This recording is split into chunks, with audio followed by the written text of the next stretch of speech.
Welcome to the Deconstructed Woman podcast, a podcast about breaking down barriers between women, exploring and sharing perspectives of each individual woman's experience, and discovering what we have in common and what makes us different. Hosted by Elisa Marie and Joji. Welcome back to another episode of The Deconstructed Woman with Alyssa Marie and Joji. Today, we're going to be talking about something that, truthfully, I never thought I'd talk about, which is anything related to economics. What we're going to talk about today is called the Hermit Economy. And basically, what it is people drawing away from service-oriented kinds of consumerism and doing things more from the home environment. And so I think there was already a trend maybe going in this direction.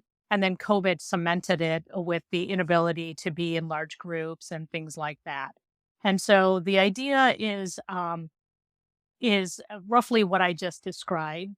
And what we've noticed and what the economists have noticed is that we haven't really bounced back into a consumer driven kind of service environment. So people are continuing to maintain some of those almost socially distant principles when it comes to shopping and business that was really entrenched in COVID for safety reasons, but for a variety of reasons, continue to do that. And so Alyssa and I are going to try to unpack some of the reasons why in our lives we've continued to do that. And it might, spur on some other discussions in terms of where we go from there. But to start it off, I wanted to turn it over to Alyssa, who had several ideas when we talked about this conversation. And so, Alyssa, how do you experience the hermit economy or that part of what we're talking about? So I think that there's probably two areas specific to me. And one I was talking about was grocery shopping.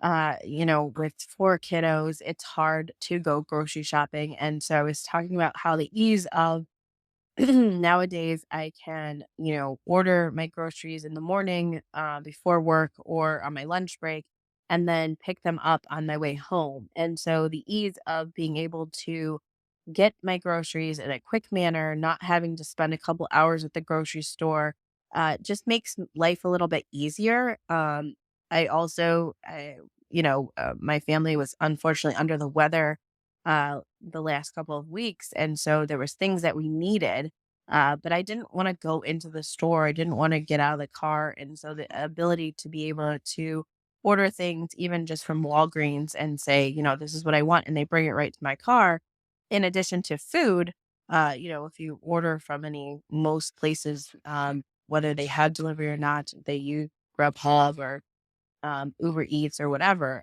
you can essentially get a lot of, in the food department, uh, everything shipped to you or pick up in a pretty quick manner. And so it just makes those tasks that used to be daunting a little bit easier. And then I think the other part is like online shopping. And as you were talking, I was kind of thinking about like, we've just passed the holidays, but for Black Friday shopping, that has evolved. And I don't know. I mean, I want to say that it was pre-COVID that I stopped going to I don't think I ever was one of those people that went to the stores like, at 3 or 4 a.m. and like stood in line. Like, I don't think I ever did that.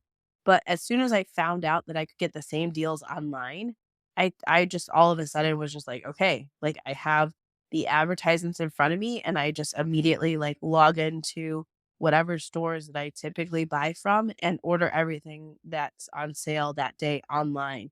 I think I'm doing that like Bath and Body Works for the last at least 5 years, where I was like, oh, I can get the same deals. I don't have to go in person. Yeah, absolutely. So again, it's one of those things where we're moving away from that type of consumerism, like in person.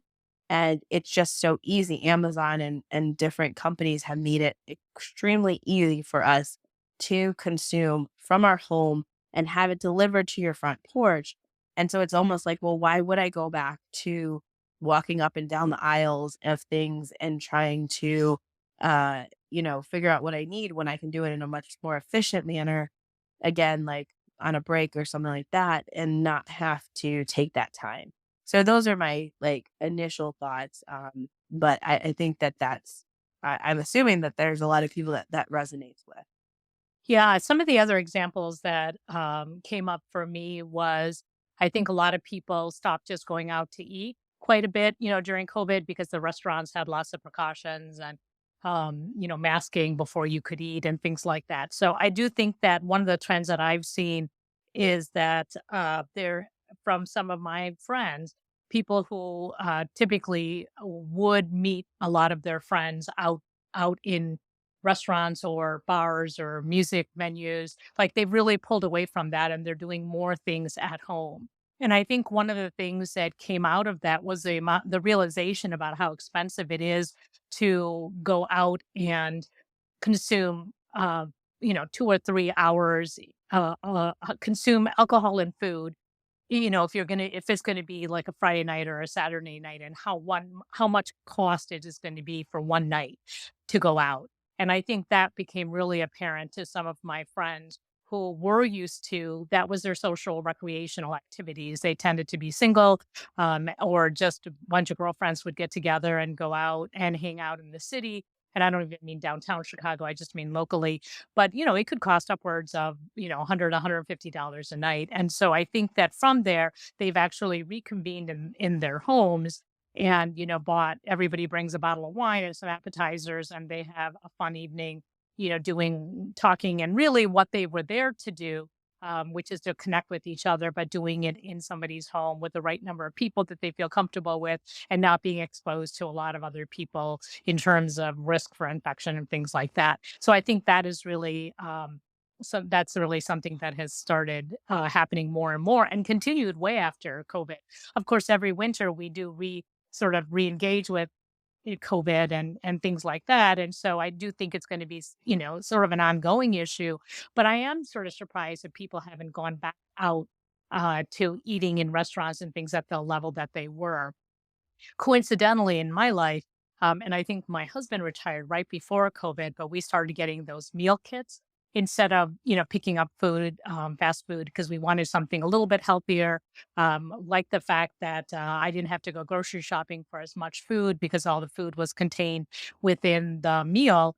And what it really has done in sort of a side effect of it is that we have really learned how developed a taste for like a multi-ethnic kind of food range. And so there are lots of different varieties of food and they give you all the specific little spices and the things that are needed. Like as somebody who loves to cook, one of the most distracting things from me from cooking outside of my usual repertoire is that, you need Chinese five spice, or you might need saffron, or you might need a pinch of this, but it's really expensive to get that pinch, and you may not use it again unless this becomes a favorite recipe of yours. Whereas in these meal kits, they give you that. They give you the portion of the specific ingredients that you need and things that everybody has: salt, pepper, olive oil, vegetable oil that they don't provide for you, but the very unique ingredients they will give to you. So not only has it broadened our like palette in terms of trying different things that we wouldn't have normally run into,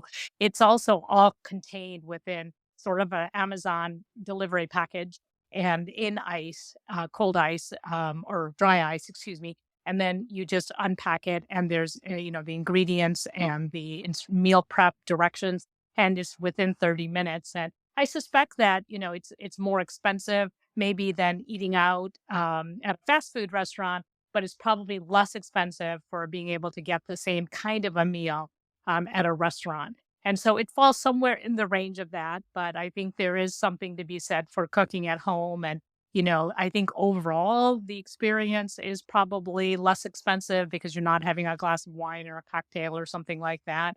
But the ingredients are all fresh and they're pretty good. And they've really upped their game. These meal kits have really become very, very competitive and very good in terms of price and quality and efficiency in ordering and things like that. So I guess there's a couple similarities, Alyssa, with what you're talking about, which is it saves time. The cost is, negligible if there is something like that. And it's more efficient because you don't, they bring it out to you, or they to your home or to your car or something like that.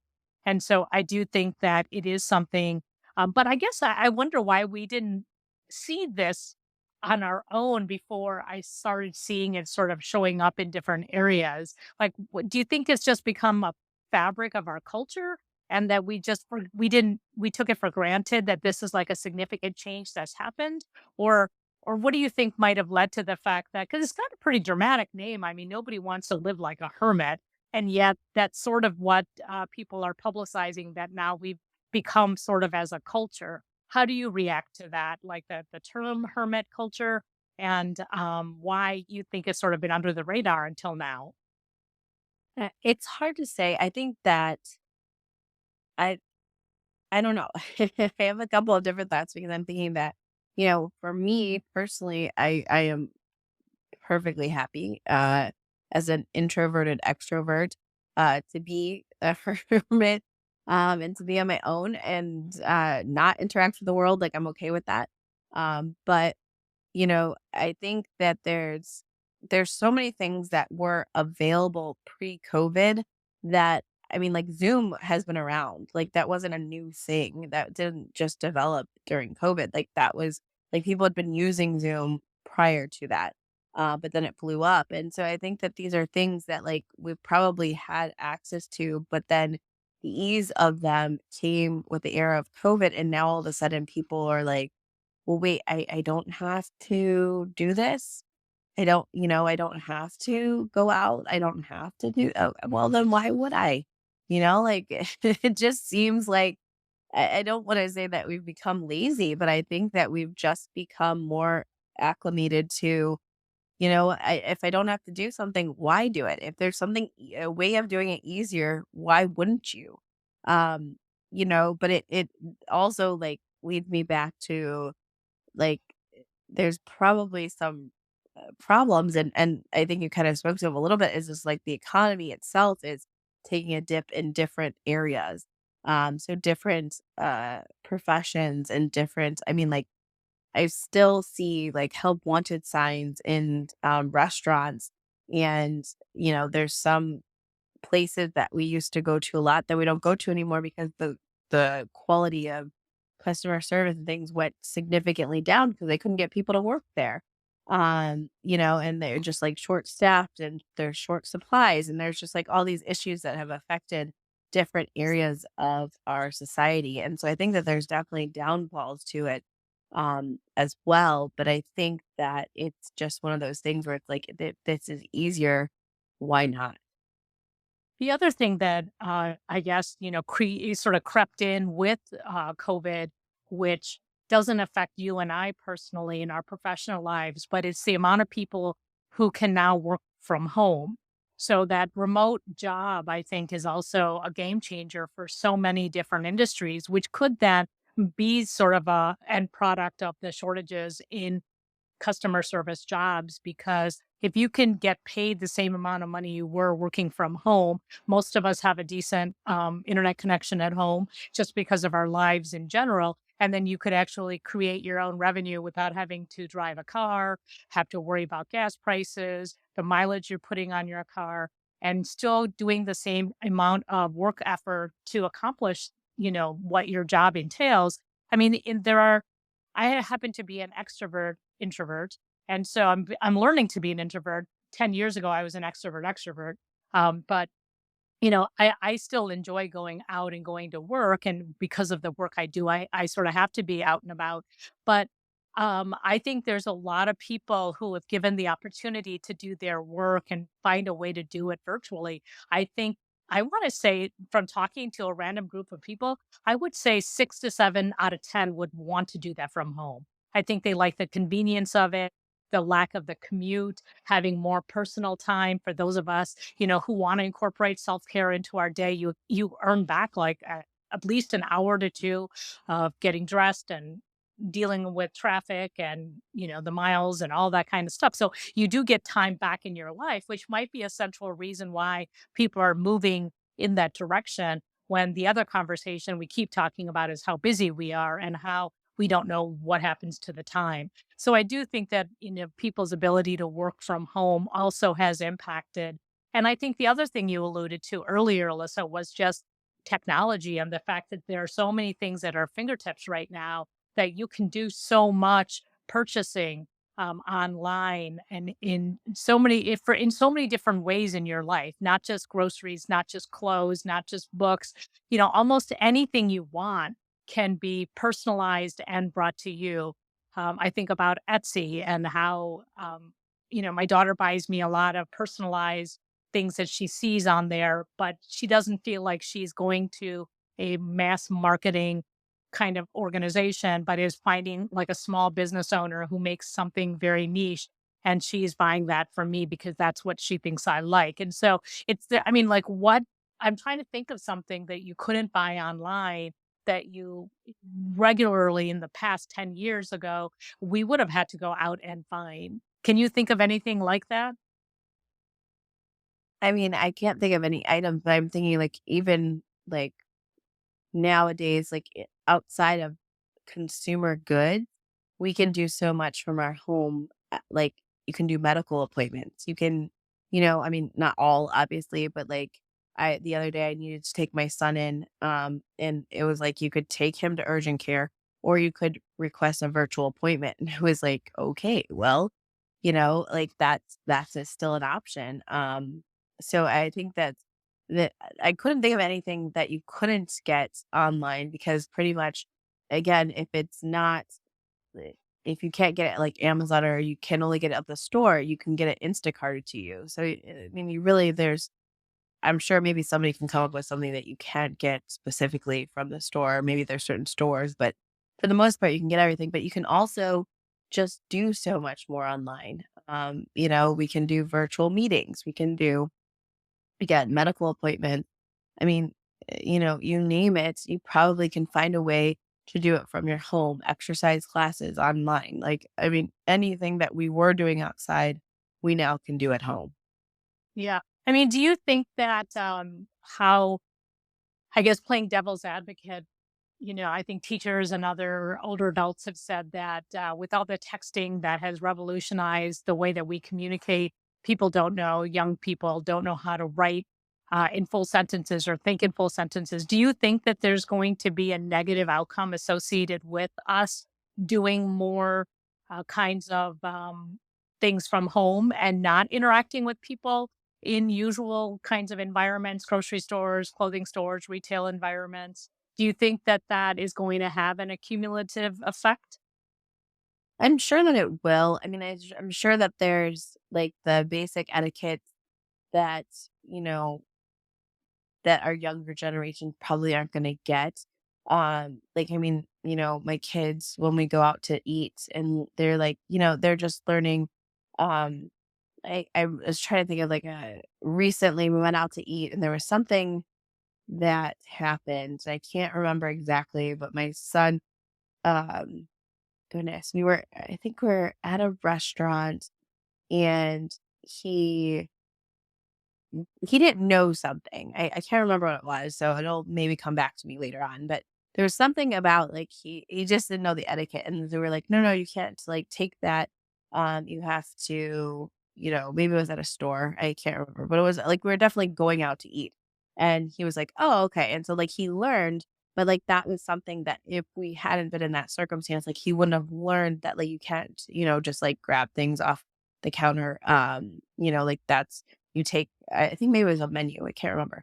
But, like, you have to wait for the hostess to give it to you, and, like, again, it was a very simple thing, but for him, because he had never had that experience, he didn't know. I mean, I think I talked about this, like, way back when, so it makes me chuckle every time, but, like, my kids have always watched Netflix and, like, main streaming, um, you know, streaming, shows. Services, What was that? services. Yes, yeah, so on streaming services, so they had never seen a commercial, but then we got Hulu, and Hulu does have commercials depending on what device you're on, and all of a sudden, they were freaking out about, like, "What is this thing?" Like, they just interrupted my show, and it always cracks me up because it's like, I never thought that they've never seen a commercial, for those of us who grew up with commercials, like that seems like a very simple thing. And now they're kind of, integrating those back into streaming services. So now they know what they are. But it's like that's kind of the concept of like what are the younger generations not gonna know? Like, are we eventually gonna get like, I always think of, like, Fahrenheit 451. Like, are we eventually gonna get to the point where, just things are obsolete that, like, they no longer know what they are because they're just not used anymore? And so, I mean, there's definitely concerns with that being a possibility, but I think that that's probably years off in the distance. I mean, I don't think that there's anything that we've significantly reduced because you still can go to the store. You still can go like I went grocery shopping, I was telling you earlier, I went grocery shopping today and it was crazy chaotic. There were so many people in the store. And I was a little overwhelmed and I said, that's why I do my grocery pickup. But I mean, people are still going out and doing things. And sometimes people like to tangibly buy the thing that they want. And they don't want to pay shipping and handling. So I think that there's probably, groups on either side, but I think that going back to like the topic of hermit economy, like I think that this is evolving. And so it may take hold and be a permanent fixture for years to come. And I'll be curious to see like how the younger generations take to that. Do they perpetuate that hermit economy or do we eventually say, okay, I mean, because we're now what 3, 4 years out, we're still pretty much, like, a little bit hesitant to, like, go into big crowded areas. Like, what will it look like 10 years from now? Yeah, when you were talking about, Mason's experience, I was thinking of William and, I don't know if he's ever seen anybody exchange cash or coins because his dad lets him pay with a credit card if we're all out to breakfast or something. And so I think I'm not sure how he conceives of this credit card. Um, and he asked for one, I think. I think I heard like he wants something like that. And it was just so interesting because he doesn't really understand, like, oh, this is like you need to have money to be able to pay for this. I think about all of that. I also think about like, since COVID, restaurants have stopped printing up as many menus and now they have like the QR code at the table and then you use your phone. And like, when when did we all assume that everybody's going to have a phone and have all this technology? And then the one thing it made me think about is that, is does this create the divide between access for all, right? I mean, I think that even the people who have the least amount of money still have a phone and still have Wi-Fi and still have those kinds of things. But it does make me worry about the sort of the divide, the gap that's increasing as we do things like that. Um, and conversely, what is the price that we're paying for that? I mean, some of the service charges that are tacked on to some of these things also, I think is more of a generational thing. Like for me, it just burns a hole in my pocket if I have to pay for a service charge. Like even at work, if I have to pay Uber 3.99 or 2.99 to deliver food from work, especially if it's like less than like 2 or 3 miles from where my office is, I'm like, I should just go get it. And people challenge me on that and say, but your time is worth more than that, right? At the rate that you're being paid, that's not really something that the practice expects you to do. But at the same time, it just seems like, oh, my time isn't worth that much money. I can't just get in my car, drive to this place and pick it up. And usually I'm talking about somewhere that's like less than a mile from where I work. But those things do add up. And, I mean, that's some of the other warnings that I've given, the younger generation is that those do add up. And so it's almost like, where's the balance between doing it yourself versus sort of that way of, I mean, is it instant gratification? Is there more impulse purchasing? I've seen it both in my life because on one hand, I don't give into all of that, but on the other hand, like yesterday, I made an impulse buy because their ad came up for like suicide prevention. It was like this really pretty sweater, and I was like, "Oh, I need to have that."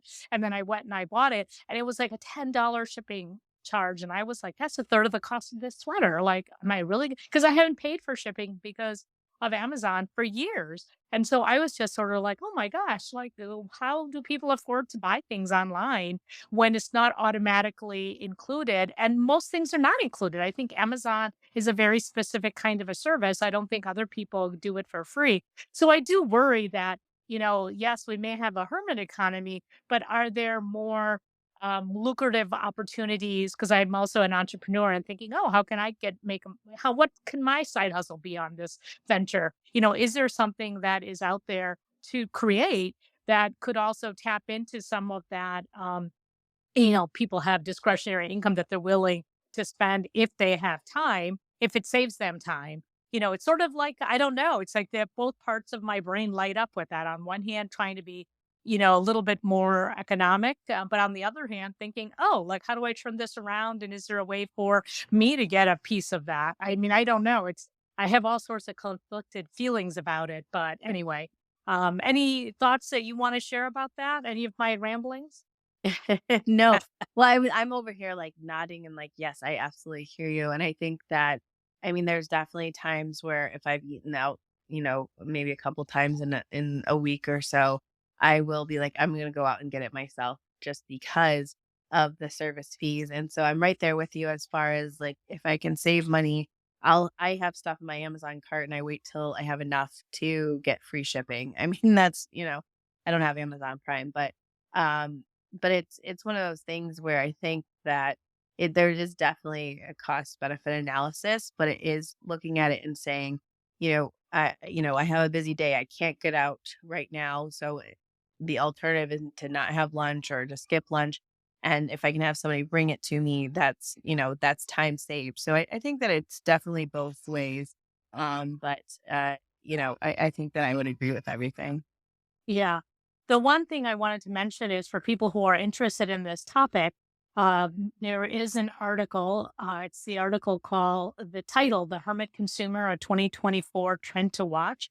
And one of the interesting things that it talks about beyond defining what a hermit consumer is, it talks about what does a hermit consumer want from their experiences. And so, some of the things that we've already talked about, which is an improved digital experience. So, we do a lot of work online.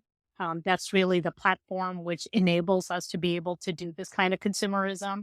Also, what we talked about just now, transparent pricing and value propositions. So, being honest and upfront about what this service is going to cost you without any hidden fees or making it hard to figure that out. The couple of the things that I was surprised by was the additional things that they talked about. What hermit consumers want is socially responsible businesses. So there seems to be a real focus on, companies that are acknowledging what they might be doing for climate change or having a social conscience when it comes to helping or how their product is going to benefit someone else. Um, and the other thing that surprised me was empathic and personalized messages. So how are people engaging with these different online services, and how do they capture your attention? And also, the other thing we talked about as well is virtual alternatives to in-person gatherings. So inadvertently, Melissa, we touched base on a lot of the things that this article speaks to, and I think it's interesting that there are, we're sort of right on pace with what we're seeing in this economy. And I'll be curious to see. I think that things do go seasonally too. I do think that in the wintertime, which is what we are in now in the Midwest, things we don't, especially after the strong amount of snowfall we've had in the last couple of weeks, that we're all sort of in our houses trying to stay warm. But at some point, as we know, in like February, we all start to get cabin fever, or like in March, and then we want to spend more time outside. And so I think maybe there might be a cyclical nature to it. Do you have any thoughts about those kind of seasonal patterns? Yeah, it's a good point. I don't think I thought about that. I'm like, "Oh, yeah." We are in the midst of winter, and so I think that I'm less inclined to, drag the whole family out in the bitter cold, to do stuff. So I think that that's definitely part of it. So it'll be interesting. I mean, I still want to kind of see where the trends go. Like, as we get into the warmer months and as we get into the next couple of years, like, is this something that is just kind of singular, still post COVID, or is this something that's going to stick? And, again, kind of what we were talking about, like it's going to continue for years to come. So it's an interesting concept. I think that it definitely, I think that we can all relate to it in some ways, but at the same time, it's something that I think has yet to be determined as to whether it's here to stay or not. Yeah. I mean, I think, like you said, I agree. I think it's an interesting thing to step back and sort of look at and say, okay, how much am I feeding into this, or what do I miss? Because I think at some point, there might be parts that we miss. And so if you're going to do it, it's got to be a fun experience and really get what you want out of whatever it is that you're going to go out there for. I think it's got to be definitely worth the time and energy. If you're going to take, in your situation, for children, young children, dressing them up for the winter to get them into the car and all the logistics that are related to that, it's got to really be something important and worthwhile and satisfying for everybody, right? And so I definitely think that it is something to keep an eye on. And maybe a year from now, we'll talk about it and see if things opened up. And then maybe it is more seasonal because now we'll be back in winter again, or if there's going to be a dramatic shift away from that. And so I guess only time will tell. Alyssa, do you have any final thoughts, or would you like to close us out?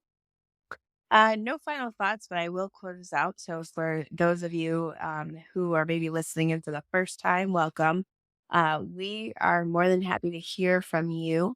As we've said in past episodes, this is the opportunity for just a start of the conversation. We encourage you to kind of take this and talk amongst your friends and family, and kind of break it down, and kind of think about how this impacts you, but we would love to hear back from you as well. So you can always email us at the deconstructed woman podcast at gmail.com.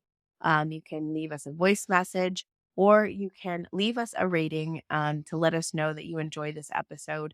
And that helps us to get our podcast out into the world, and to get more listeners and to touch more people. So thank you for listening in to our episode today. We look forward to talking to you soon.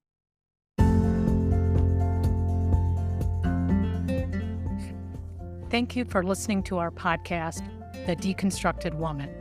If you like this podcast, please share it with your friends, rate this episode, or subscribe to be notified of all new content. We want to hear from you, our listener. Do you have thoughts on the discussions we're having? Want to share topic suggestions, or want to join us for a topic that you're passionate about? Contact us at our email address, thedeconstructedwoman@gmail.com.